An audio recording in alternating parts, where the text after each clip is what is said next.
I do that, it's the mean. The first number we report when we do that is the mean for a data set. The plus or minus tells us how much we should add to the mean to find the high end, and how much we should subtract from the mean to find the low end. All that does is tells us the variability, the variance on the data. Does that make sense? Tells us whether it's going to be like a curve, or it's going to be flat, or it's going to be a big fat curve, or a tiny skinny narrow curve. That's what that tells us. The larger the number that occurs after that plus minus sign, the larger the number, the greater the variance. So the larger the number that occurs after the plus minus, the greater the variance of the data.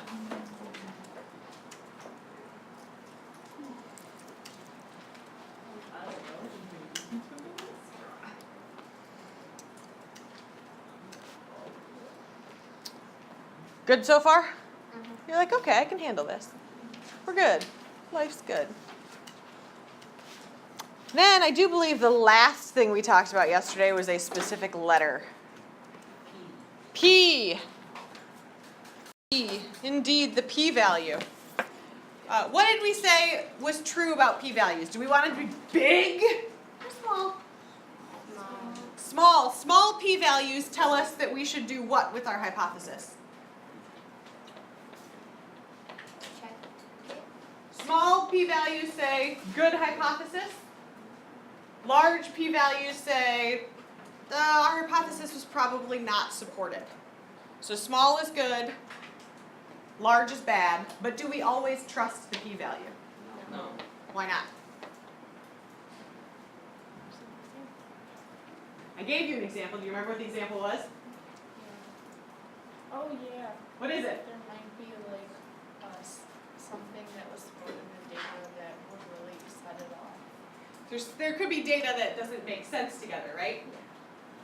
And what was the data that I gave you that didn't make sense together? The amount of storks and the amount of babies born. Number of storks and the number of babies born. Countries with more storks have more babies born. Now, I don't want to make you go home and have an uncomfortable conversation with your parents about where babies come from. I'm guessing that you might have already had that uncomfortable conversation. If you haven't, clearly, this data is correct. But I'm guessing you figured out that storks are not where babies come from, even if that's what you put on that yard sign that you stick out front that says, it's or it's girl. When we end up with data like that, we can call that a correlation. So I want you to be very careful with data that's correlated and not causative. You are aware storks don't cause babies? Right? Yes. There are only a few of you that said yes and they got a little nervous. You know that, right? So I haven't upset anything. By the way, Santa Claus is fake. No, he's totally real. No, he's How dare you? It's birds. He must have Birds. It's the bird that you occasionally see in cartoons carrying a small package, like a receiving blanket with a baby's head sticking out of it, because apparently that's what we tell children. If they've seen Dumbo, they know. Because the stork brings all I'm the listening.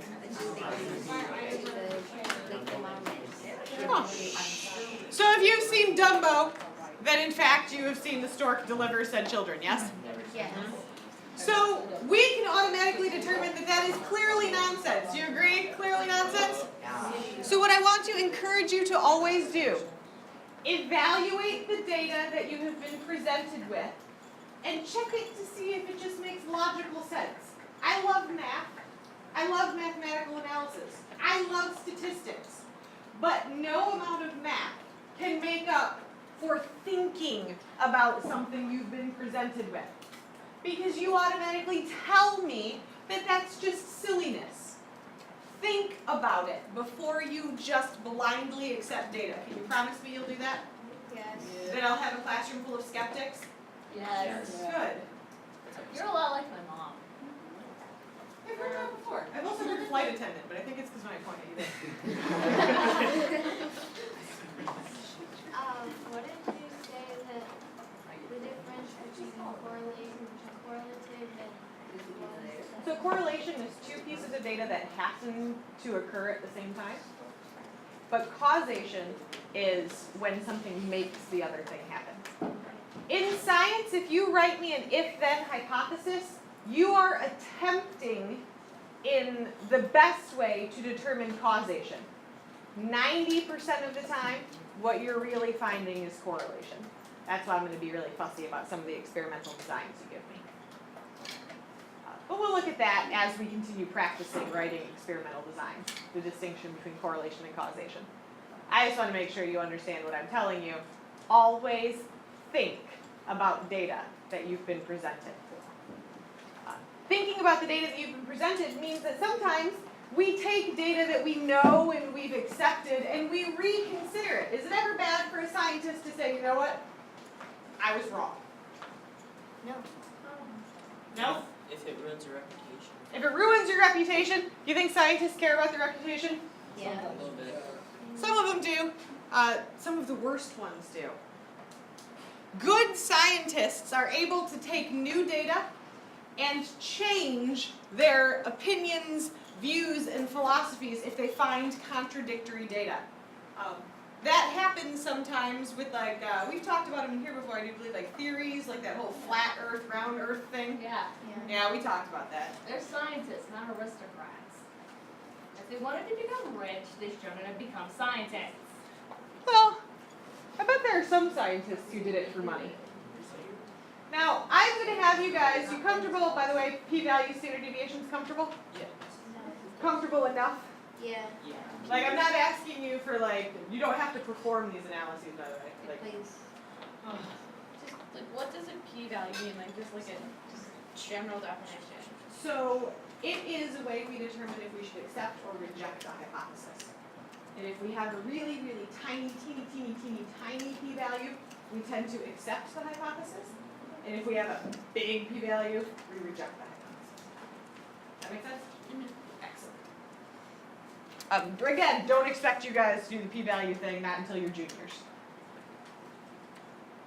None of them look scared. Hi. So sad. All right, friends, this is where I tell you you are going to be practicing or reviewing for your test.